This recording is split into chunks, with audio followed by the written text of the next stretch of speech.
27న భారీ బహిరంగ సభ 10 లక్షల మందితో జరగబోయే సభకి మనం కూడా పెద్ద సంఖ్యలో పాల్గొనాలని కోరుతూ మరి ఈరోజు గోడ ప్రతిని ఆవిష్కరించుకున్న సందర్భంలో ఒకటే నా విన్నపం, సంగారెడ్డి 4 మండలాలు 2 పట్టణాలకు సంబంధించి మనకిచ్చిన టార్గెట్ మనం పూర్తిగా వేలాదిగా తరలి వెళ్ళాలని, దానికి కార్యకర్తలను ఎక్కడ కూడా మరవద్దని, మరి ఈరోజు రాష్ట్రం మొత్తం కాంగ్రెస్ పాలన మీద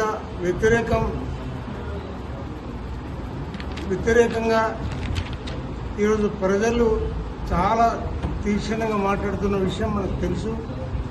కేతల రేవంత్ రెడ్డి ఈరోజు అధోగతి పాలు చేసినటువంటి మన రాష్ట్రాన్ని మరి తిరిగి మనం బాగు చేసుకునే అవసరం ఉంది.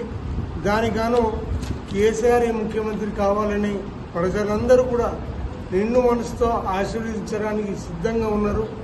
మరి ఆ రోజు జరిగే బహిరంగ సభ మరి ఢిల్లీ